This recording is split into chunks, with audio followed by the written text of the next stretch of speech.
Hello friends. आज हम करेंगे ब्लॉक नंबर 3 से unit number 1 script writing for radio and TV. तो पहले आ जाते हैं चैप्टर पे। ठीक है, चैप्टर पे आ गए हम। तो यहाँ पे सबसे इम्पॉर्टेंट चीज़ समझने का है कि जो अनस्क्रिप्टेड प्रोग्राम होते हैं उनके अंदर जो प्रोसेस होता है प्रिपरेशन करने का, उसको समझेंगे हम। ठीक है, अब आप सोच रहे होगे कि अनस्क्रिप्टेड प्रोग्राम कौन कौन से हो सकते हैं। तो जैसे एंकर को देखा होगा आपने। ठीक है, यानी कि कोई एंकर जो एंकरिंग कर रहा है किसकी, किसी प्रोग्राम की, किसी शो की, है ना। जैसे कि कॉमेडी शो होते हैं, कपिल शर्मा शो। तो ठीक है, ये हो गया। और कौन बनेगा करोड़पति, इसमें किसी तरीके की स्क्रिप्ट नहीं होती। ठीक है, यानी कि जो एंकर होते हैं उनके पास किसी भी तरीके की स्क्रिप्ट नहीं होती है, पर उस स्क्रिप्ट को वो पहले ही पढ़ लेते हैं। ठीक है, उसकी प्रिपरेशन वो पहले ही करके रखते हैं, उसके बाद वो आपको ऐसे मतलब शो करते हैं कि उनको ज़रूरत ही नहीं है उस स्क्रिप्ट की। ठीक है, क्योंकि वो पहले से ही उसके लिए मतलब पढ़ चुके होते हैं उस स्क्रिप्ट को और समझ चुके होते हैं। ठीक है, थोड़ा कठिन होता है, थोड़ी टफ होता है वो चीज़, लेकिन वो उनका काम होता है। ठीक है, वो कर लेते हैं। तो इसी चीज़ को हम समझेंगे डीपली, राइट। और इंट्रोडक्शन में अगर मैं बात करूं तो क्या होता है ना कि हर कोई प्रोड्यूसर नहीं होता। ठीक है, जन्म से, या फिर कह सकते हैं जन्म से, या फिर मतलब मैं खुद नहीं बनना चाहता, मुझे क्या है प्रोड्यूसर को, मुझे मतलब नहीं है, लेकिन मुझे थोड़ी बहुत नॉलेज जरूर होनी चाहिए उस चीज़ के बारे में कि हाँ ये स्क्रिप्ट राइटिंग क्या होती है। ठीक है, रेडियो में और जो टीवी होता है उसमें हम किस तरीके की स्क्रिप्ट लिखते हैं। ठीक है, क्या अलग अलग चेंजेस हो सकते हैं इसमें। ओके, और इन चीज़ों के बारे में हमने थोड़ा बहुत पढ़ रखा है, बट इसमें देखेंगे और क्या क्या चीज़ें हैं। ठीक है, पढ़ने लायक। तो पहला हमारा टॉप पॉइंट आएगा जिसको हम बोलेंगे अनस्क्रिप्टेड प्रोग्राम्स, जिसके मैंने आपको एग्जांपल दे दिए हैं। ठीक है, और जो मॉडरेटर होता है, जो हम कह सकते हैं कि जो एंकर होता है, एंकर देखो डिबेट में भी हो सकते हैं, राइट। जो डिबेट को दोनों तरफ के पक्ष को मतलब कि ये रखते हैं, यानी कि अब आप बोलो, अब आपकी बारी है, it's your turn, then it's your turn. ठीक है, उसको रोक के फिर उसको बोलेंगे, अगर कोई प्रोटोकॉल तोड़ रहा है तो उसको भी बताते हैं कि आप प्रोटोकॉल्स को तोड़ रहे हो, है ना। जो रूल्स है डिबेट के अंदर उसको आप तोड़ रहे हो। तो ये होता है एंकर का काम, राइट। उसके पास किसी तरीके की स्क्रिप्ट नहीं होती है, वो एक तरीके से उसका एक्सपीरियंस होता है, राइट। अब आप बोलोगे कि यार जो नया होगा वो, पर वो सीख जाता है, कोई दिक्कत नहीं है। ठीक है, nothing big, no big deal.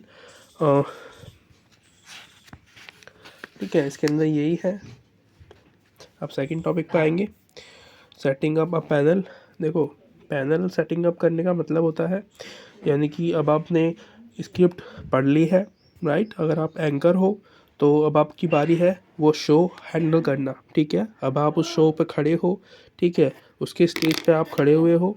अब आपका काम क्या होगा, आपका काम होगा सब कुछ चीज़ों को हैंडल करना। ठीक है, उसी को बोलते हैं सेटिंग अप अ पैनल। तो यानी कि फॉर एग्ज़ाम्पल आपने, अब मैं आपको बोलता हूँ डिबेट करने के लिए। ठीक है, तो डिबेट में एग्जैक्टली कितने लोग होने चाहिए। देखो, ऐसा कोई फिक्स नहीं है। डिबेट में 2 से ज़्यादा लोग तो होने ही चाहिए। ठीक है, अगर 2 है तो 2 खतरनाक है। ठीक है, वो सही नहीं होगा, क्योंकि क्या होता है, 2 लोगों में 2 लोगों की राय आपस में मिल सकती है, लेकिन अगर वहाँ पे 3 लोग बैठे होंगे तो उनकी राय 2 की एक हो सकती है, लेकिन जो थर्ड पर्सन होगा उसकी राय थोड़ी डिफरेंट हो सकती है उससे, राइट। तो ये अच्छा एक डिबेट हो सकता है लोगों के बीच में। ठीक है, उन 3 लोगों के बीच में 3 हो सकते हैं, 4 हो सकते हैं, 5 हो सकते हैं, 6 हो सकते हैं। ठीक है, तो इस तरीके से मैक्सिमम लोग कितने भी हो सकते हैं, मतलब कि कुछ एक संख्या होती है मैक्सिमम लोग की। ऐसे नहीं कि पूरी बारात की बारात बिठा दी वहाँ पे, वो डिस्कशन कर रहे हैं, वो डिबेट कर रहे हैं, तो ये गलत है। ठीक है, तो उनके बीच में एक एंकर होता है जो उनको हर चीज़ों के बारे में बताता रहता है कि आपके पास इतना टाइम है, आप इतने टाइम में बोलिए। ठीक है, वो टाइम देगा सबको बोलने का बराबर, और बीच में लोगों को रोकता रहेगा। ठीक है, टोकता रहेगा, उसका काम है। ठीक है, तो उसके लिए लेकिन आपको थोड़ी प्रैक्टिस करनी है। हमने बताया स्क्रिप्ट में कि स्क्रिप्ट आपको पढ़नी होती है, पहले समझना होता है कि हाँ आपका ये रोल है, उसके अंदर आपको इस तरीके से चीज़ों को संभालना है, और आपके पास खुद का भी एक सेंस होना चाहिए। ठीक है, अगर आपको एक एंकर बनना है तो टफ है काम, लेकिन मज़ा भी बहुत आता है एंकरों को। मैंने देखा होगा आपने यूट्यूब उस पर, मतलब कि टीवी शोज़ में, तो कुछ क्वेश्चंस आते हैं उसके मन में। ये क्वेश्चंस यहाँ पर है, आपके देख रहे होंगे आप। ठीक है, have should being being a how should you being the program, begin होगा। ठीक है, यानी कि आप स्टार्टअप कैसे करोगे प्रोग्राम का, how should you introduce the panelists and the in what order. ठीक है, यानी कि चीज़ें किस तरीके से होने वाली है, इस तरीके को आप एक्सप्लेन करोगे। ठीक है, हमारा ये हो गया। उसके बाद आ गया मोस्ट इम्पॉर्टेंट, जो जो क्वेश्चंस होंगे वो आप कैसे पूछोगे, किस तरीके से होंगे। ठीक है, किस ऑर्डर में पूछे जाएंगे क्वेश्चंस, ये हो जाएगा। और what do you think answer like to be. ठीक है, यानी कि आप किस तरीके से चाहोगे कि आंसर किस तरीके से दिए जाए। ठीक है, यानी कि जो बाकी के जो मेंबर्स हैं वो किस तरीके के आंसर्स करेंगे, आपको वो भी सोचना है। राइट, कभी वो गलत ना हो जाए आंसर उनके, और मतलब बहुत ज़्यादा भड़ाकू चीज़ें ना हो वहाँ पे। ठीक है, कोई हाथापाई ना हो जाए वहाँ पे, तो वो भी आप ही को ध्यान रखना है। और अगला आता है हमारा सम क्वेश्चंस एंड आंसर्स। तो ये दूसरा स्टेप है। ठीक है, उसी उसी का ही तीसरा स्टेप है। राइट, पहला पढ़ा था हमने यहाँ पे प्रिपेयरिंग फॉर अनस्क्रिप्टेड प्रोग्राम। ठीक है, उसके बाद सेटिंग अप था, उसके बाद आ गया हमारा क्वेश्चन एंड आंसर। तो आंसर और क्वेश्चन में क्या है, एक तरीके से हम कह सकते हैं कि इंटेलेक्चुअल कहते हैं ना, कि इंटेलेक्चुअल प्रिपरेशन होती है। यानी कि आपको पहले समझना है कि आपके पास उस टॉपिक की नॉलेज है या नहीं है। फॉर एग्ज़ाम्पल मैं आपको एग्ज़ाम्पल देता हूँ। आप स्टूडेंट्स को पढ़ाने जा रहे हो किसी भी क्लास में। ठीक है, नथिंग मैं बताऊंगा नहीं कि कौन सी क्लास है। आप पढ़ाने जा रहे हो किसी क्लास में। ठीक है, मान लीजिए 9वीं क्लास में आप पढ़ाओगे किसी बच्चों को, तो आपको पहले उन बच्चों को समझना पड़ेगा। ठीक है, टॉपिक तो आपको पता है, टॉपिक की नॉलेज है आपको, आप इसलिए टीचर बने हो, है ना। तो आपको बच्चों को भी समझना पड़ेगा। अब आप उनको कैसे पढ़ाओगे, आप उनको ऐसे पढ़ाओगे जो उनको समझ में आए। ठीक है, द फॉर्मेट जो है उस चीज़ का, आप उस बुक के अकॉर्डिंग नहीं पढ़ाओगे उन बच्चों को कि उस बुक में जिस तरीके से जो वर्ड्स यूज़ कर रहे हैं आप भी वही वर्ड यूज़ करो। नो, आपको ऐसे यूज़ करना है जिससे आप मतलब कि उस बच्चों को समझा सको। ठीक है, जो बच्चे आपके सामने बैठे हैं उनको उनकी लैंग्वेज में आप बता सको कि हाँ ये चीज़ इसके बारे में ये है। ठीक है, टीचर का ये काम होता है, जैसे मैं कोशिश करता हूँ आपको समझाने की। और फिज़िकल प्रिपरेशन बहुत ज़रूरी होता है। ठीक है, बच्चे क्या करते हैं, बहुत ज़्यादा मतलब प्रिपरेशन मतलब होता है फिज़िकली, एक तरीके से आपका हैंड गेस्चर, आपकी फुर्ती, आपके अंदर जो एक फेस इंप्रेशन होगा। ठीक है, आपका बॉडी पोर्शन होगा वो किस तरीके से होगा, बच्चों के सामने प्रेजेंटेशन करने का तरीका कैसा होगा, ये सब फिज़िकल में आता है। ठीक है, जहाँ पे आपकी बॉडी दिखाई देगी लोगों को एक फ्रेश तरीके से। दूसरा आता है प्रिपरेशन मेंटली। और मेंटली में क्या होगा, आपको कंट्रोल करना पड़ेगा अपने खुद के ऊपर। ठीक है, आपको, क्योंकि बच्चे क्या होते हैं, छोटे बच्चे बहुत शरारती होते हैं। ठीक है, बहुत ज़्यादा उद्यम करते हैं। तो उस सिचुएशन में आपको क्या करना है, आपको बड़ा ही ध्यान से उनको संभालना है। राइट, तो ये होता है। और ये हो गया हमारा। ठीक है, तीसरा। अब आते हैं हम सेकंड टॉपिक पे। ये नहीं पढ़ेंगे यार, थोड़ा सा देख लेते हैं इसमें बस। The world of many voices. तो देखो, अगर यहाँ पे एक एग्जांपल देता हूँ मैं आपको मैनी वॉइसेस में, कि मान लीजिए कि आप किसी से बात कर रहे हो। ठीक है, फॉर एग्जांपल आप किसी अपने टीचर से बात कर रहे हो किसी टॉपिक के बारे में। तो आपने उस टॉपिक के बारे में कोई भी रिसर्च नहीं की है। ठीक है, कोई भी आपके पास नॉलेज नहीं है, कोई भी कुछ नहीं है, लेकिन आप जब आप उससे बात करोगे तो आप थोड़ा हेजिटेट होगे, आप गलत चीज़ों को वो मतलब प्रोनाउंस कर सकते हो, और वर्ड्स को रिपीट कर सकते हो। ठीक है, और पॉज लोगे बहुत ज़्यादा, जो कि पॉज लेना अच्छा होता है लेकिन हर चीज़ पे नहीं। ठीक है, जगह होती है, कुछ कुछ टाइम पीरियड होता है पॉज लेने का, है ना, 2-3 सेकंड, उससे ज़्यादा नहीं होना चाहिए पॉज, है ना। इसलिए जो होती है स्क्रिप्ट बहुत ज़्यादा इंपॉर्टेंट होती है। और यहाँ पे कुछ एग्जांपल दिए हुए हैं हमें किस चीज़ से related.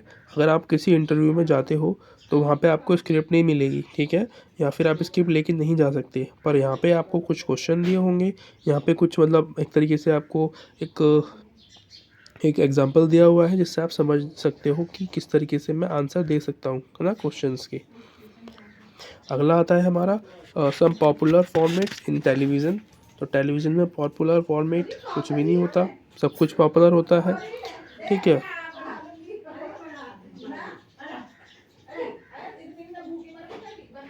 Audience participatory game shows, quiz, skill, music, comedy. तो ये एग्जांपल्स हैं। यहाँ पे मैं कुछ नहीं बता रहा, इम्पोर्टेंट तो नहीं लग रहा मुझे।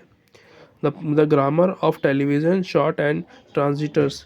देखो ये थोड़ा इम्पॉर्टेंट है, ध्यान रखने वाली चीज़ है यहाँ पे, क्योंकि हम पढ़ ही रहे हैं उसके बारे में। शॉर्ट्स क्या होते हैं? शॉर्ट साइजेस होते हैं वो साइजेस जो बहुत ज़्यादा शॉर्ट होते हैं, राइट।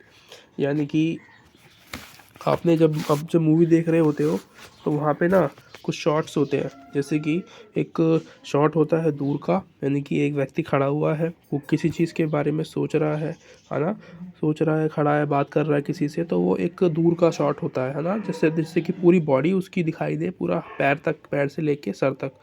एक होता है शॉट जिसे हम क्लोज़अप कहते हैं, राइट।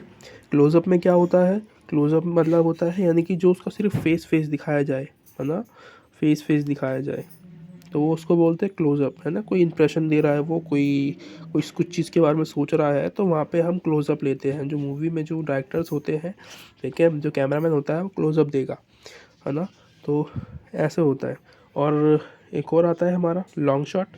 लॉन्ग शॉट होता है जो मैंने बताया अभी, दूर से एकदम जो लेते हैं उसको लॉन्ग शॉट बोलते हैं। क्लोज़अप बोल दिया मैंने। तीसरा आता है हमारा बर्स्ट शॉट। पढ़ लेना, इनमें है इसी में ही है, आसपास में। इस पर मैं ना, मेरे पास मार्कर नहीं है, ये तो मैं आपको दिखा देता, एक मिनट। ये है हमारा, ये रहा यहाँ पे बर्स्ट शॉट, इसके अंदर दिख गया होगा, आई होप सो। ये रहा हमारा बर्स्ट शॉट। बर्स्ट शॉट का मतलब होता है जो एक स्टैंडर्ड साइज़ होता है ना किसी भी मूवी का, ठीक है, एक स्टैंडर्ड इमेज होती है किसी भी व्यक्ति की, उसको हम बर्स्ट शॉट कहते हैं, है ना, स्टैंडर्ड साइज़। अगला आता है हमारा कैमरा मूवमेंट।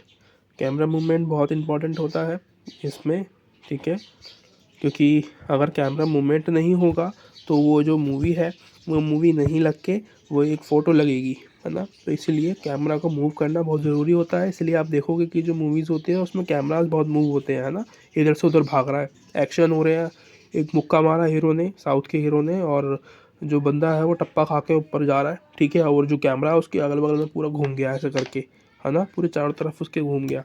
तो ये क्या है? ये अटेंशन पे करने के लिए किया जाता है ऐसा, ठीक है।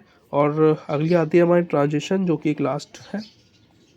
ट्रांजिशंस में देखो काट लगाए जाते हैं, फेड आउट होता है, ठीक है, मिक्स होता है, डिज़ोल्व होता है। इन सब का मतलब आपको पता है, बताने की ज़्यादा ज़रूरत है नहीं वैसे, तो बता दूं मैं।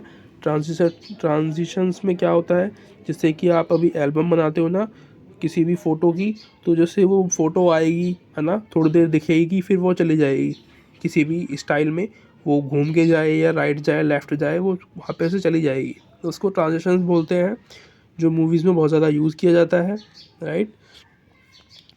तो ये चैप्टर होता है यहीं पे समाप्त। मैंने बता भी दिया आपको कौन कौन सा इंपॉर्टेंट है। Thank you so much for watching. Like, subscribe और कमेंट कर देना।